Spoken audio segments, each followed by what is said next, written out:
Hello there, friends. Today I'm going to give another book review. I've been into book reviews this year of 2023. I believe this is my fourth one for the year.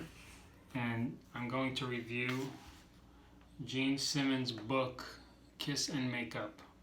Or Kiss and Makeup, or Kiss and Makeup. It's pretty cool. Double meaning there. So Gene Simmons, for those of you who don't know, is from the band Kiss, legendary band Kiss. Let me see, I got some good photos here, album covers and stuff like that. Some good pictures in here. So for the record, I don't know who's keeping record of this, but I'm not a big Kiss fan. I had a few albums growing up. Some of the first songs I jammed on with my friend Justin when I first started jamming with him at the age of 13 or so were Kiss songs. I played Strutter with him and a little bit of Deuce, a little bit of Rock and Roll All Night. I think Strutter we were able to kind of get through the whole song, kind of. But they never really landed for me like a favorite, not even close. AC/DC, on the other hand, a band also from the 70s, similar era that was huge throughout up until now. Similar to Kiss in that respect and unclassifiable genre-wise. AC/DC did grow on me more with age. I liked them a lot back then. I like them even more now. Kiss, I do appreciate more now. I do listen to them more now than when I was a kid. I guess they've grown on me, but again, I was never really a Kiss fan. I never owned a Kiss shirt, I don't think, nor an AC/DC shirt. Aerosmith would fall into a similar category. The similarities being that these are all bands from the 70s. I digress. Let's get back to the book. So I say it just to give you context that unlike the Duff McKagan book, which I reviewed recently, I was a huge Guns N' Roses fan, so that book was fascinating for me. I still like Guns N' Roses, but not a huge fan anymore. Kiss, this made me appreciate Kiss more than before, made me understand them and how big of a role Gene played in Kiss. It's a well-written autobiography. Some of the words that come to mind when I just kind of sketched it out were entertaining, opinionated, hierarchical, and what I mean by that is, there is a sense of this is better than that. In many ways, lots of books have that. This is one. For me, I notice it because I'm also writing a book, so I'm taking notes as an author as well as a fan or a reader. He does air some dirty laundry, talks about mainly gripes that he has had with Peter Criss, the original drummer, and Ace Frehley, the original guitarist.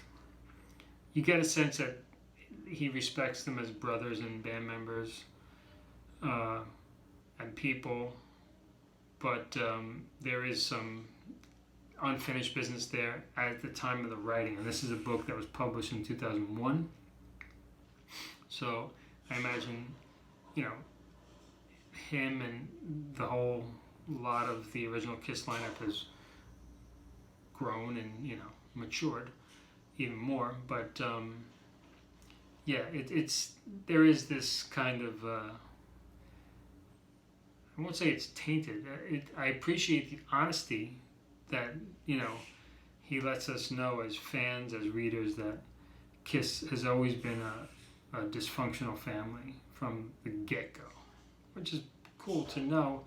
I heard it, but I never really heard it from the horse's mouth, as it were. So that helped. for me to understand the greater picture of Kiss. He never pretends to be a deep guy. He has his philosophy on life, and it's very cut and dry. And you take it or leave it. There's a lot of talk about sex in the book, and just about the business side of Kiss. And he says straight up that Kiss was never about friends, never about friendship. I don't know if he said never about having fun, but something kind of shocked me. Like, never about friends and something along that. Don't quote it, but never about friendship within the band. It's more about like doing what you got to do, something to that effect. Which of course you get the sense that that's true if you ever really get into Kiss. I learned quite a bit. It taught me how to be a bit more straightforward with my own writing. Gene, just says what he remembers, says what he feels, and that helped me to realize that I don't have to agree with it, but I do like that this is how he remembers things, and this is how he feels about them, and it's pretty direct, which reminded me that I can choose to be direct too as a writer if I want to. It did sate my curiosity about early Kiss. There's I love the history of bands, and especially bands that have played a role in my life for so long. To know behind the scenes is definitely cool.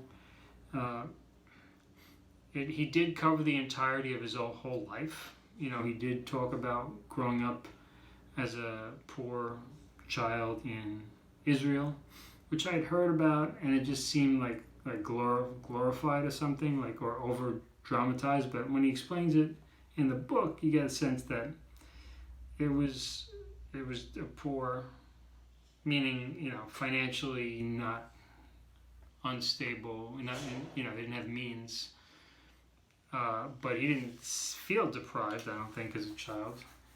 And then there's the specter of his mother growing up in a concentration camp.